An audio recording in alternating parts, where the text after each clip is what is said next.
ಆತ್ಮೀಯ ಎಲ್ಲ ಅಳಿಯಾಳ ತಾಲೂಕಿನ ರೈತ ಬಾಂಧವರೇ, ಅಣ್ಣ ಗದ್ದಲ್ ಮಾಡ್ಬಿಟ್ರೆ ದಯಮಾಡಿ. ಏನಿವತ್ತು 27ನೇ ತಾರೀಕಿಂದ ಅಳಿಯಾಳ ತಾಲೂಕಿನಿಂದ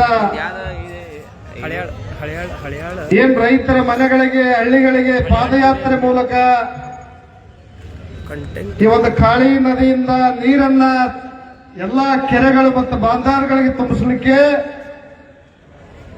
ಸಂಕಲ್ಪವನ್ನು ಮಾಡಿರ್ತಕ್ಕಂಥ ನಮ್ಮ ಆತ್ಮೀಯರಾಗಿರ್ತಕ್ಕಂಥ ಡಾಕ್ಟರ್ ನಾಗೇಂದ್ರ ಜೀವೋಜಿ ಅವರು ಮತ್ತು ನಮ್ಮ ಬಬಾಟಿ ಅವರು ಮತ್ತು ನಮ್ಮ ಕಾಸ್ಗಾರ್ ಅವರು, ಗೋಳಿಮನಿ ಅವರು, ರಾಮದಾಸ್ ಅವರು, ಇನ್ನಿತರ ನಮ್ಮ ಶಿವಣ್ಣವರು, ಈ ಭಾಗದಲ್ಲಿ ಇರ್ತಕ್ಕಂಥ ಹಲವಾರು ಹೋರಾಟಗಾರರು ಮತ್ತು ಕನ್ನಡ ಪರ ಸಂಘಟನೆ ಹೋರಾಟಗಾರರು ಮತ್ತು ನಮ್ಮ ರೈತ ಸಂಘದ ಎಲ್ಲ ಪದಾಧಿಕಾರಿಗಳು, ಮಲ್ಲಪ್ಪಣ್ಣವರು, ನಮ್ಮ ರೈತ ಸಂಘದ ರಾಜ್ಯಾಧ್ಯಕ್ಷರಾಗಿರ್ತಕ್ಕಂಥ ಚೂನಪ್ಪ ಪೂಜಾರಿ ಅವರು, ರಾಜು ಪವಾರ್ ಅವರು, ಮತ್ತು ನಮ್ಮ ಇಲ್ಲಿ ಇರ್ತಕ್ಕಂಥ ಶಿವಾಜಿ ಅವರು, ಪ್ರಕಾಶ್ ನಾಯ್ಕ್ ಅವರು, ಪ್ರೇಮ್ ಚೌಡ್ಲಾ ಅವರು, ನಮ್ಮ ಅಶೋಕ್ ಮೇಟ್ರಿ ಅವರು, ಹಲವಾರು ಜನ ಅವರಿವರೆನ್ನದೆ ಏನಿವತ್ತು ಹಳ್ಳಿಗಳಿಗೆ ಪ್ರತಿ ಹಳ್ಳಿಗಳಿಗೆ ಹೋಗಿ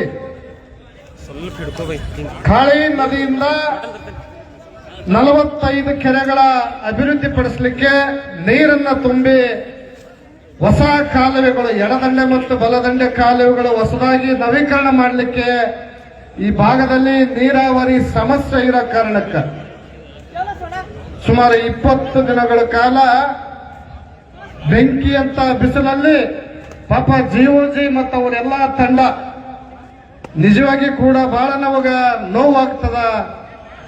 ಇವತ್ತು ಈ ಭಾಗದಲ್ಲಿ ರೈತರಿಗೆ ನೀರು ಕೊಡದೇ ಇರ್ತಕ್ಕಂಥ ಈ ಸ್ಥಳೀಯ ಶಾಸಕರು ಆರ್.ವಿ. ದೇಶಪಾಂಡೆ ಅವರು ನೋಡ್ರಿ, ನನಗೊಂದು ಗುಡ್ಲಾಪುರದ ಹೋರಾಟ ನೆನಪಾಗ್ಲಕತ್ತದ.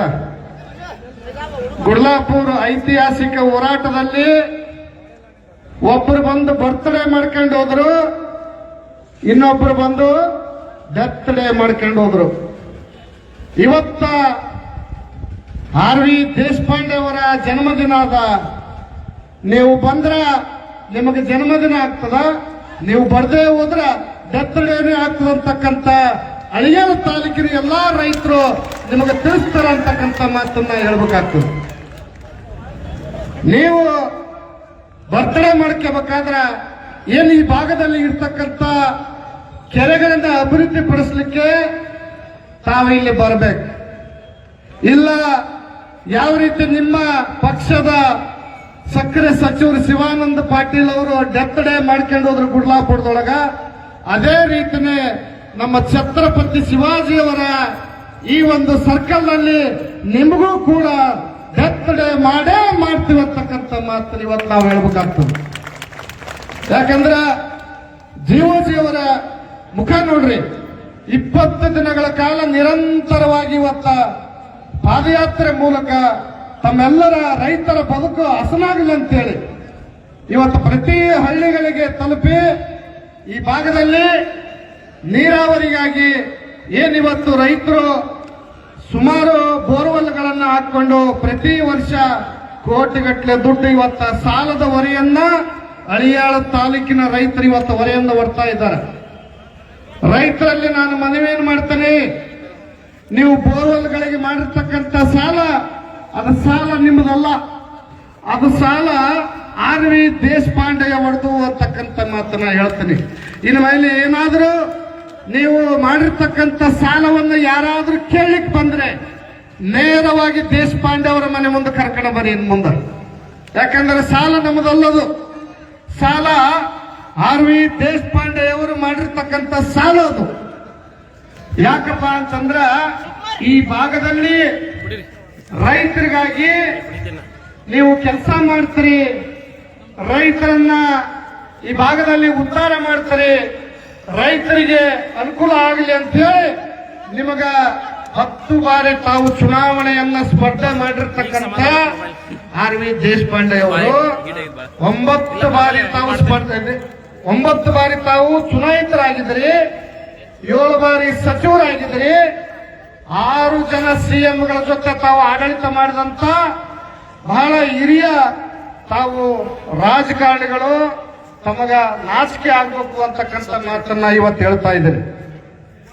ಈ ಭಾಗದಲ್ಲಿ ಇರ್ತಕ್ಕಂಥ ಮುಕ್ತ ಜನರ ಶಾಪ ಇವತ್ತು ತಮ್ಮ ಜನ್ಮದಿನಕ್ಕೆ ಬಳವಳೆಯಾಗಿ ಇವತ್ತು ನಮ್ಮ ರೈತರು ಶಾಪ ಹಾಕ್ಲಕತ್ತಾರೆ. ತಾವು ನೋಡ್ರಿ ಇವತ್ತು ಇಂಥ ಉಡ್ತಕ್ಕಂಥ ಬಿಸಿಲಲ್ಲಿ ಇವತ್ತು ಎಷ್ಟು ಜನ ರೈತರು ಈ ಒಂದು ಸುಡುವಂತ ಬಿಸಿಲಿನಲ್ಲಿ ಇವತ್ತ ಕುಂತರಪ್ಪ ಅಂತಂದ್ರ ನಿಜವಾಗಿ ಕೂಡ ನೀನು ಸರ್ವನಾಶ ಆಗಿ ಹೋಗ್ತೀರಿ. ನಿಮಗೆ ರೈತರ ಶಾಪ ತಟ್ಟದೇ ಇರಂಗಿಲ್ಲ. ಈ ಭಾಗದಲ್ಲಿ ಹಲವಾರು ಸಮಸ್ಯೆಗಳು ಇವತ್ತು ಎದ್ದು ಕಾಣಿಸ್ತಾ ಇದ್ದಾವೆ.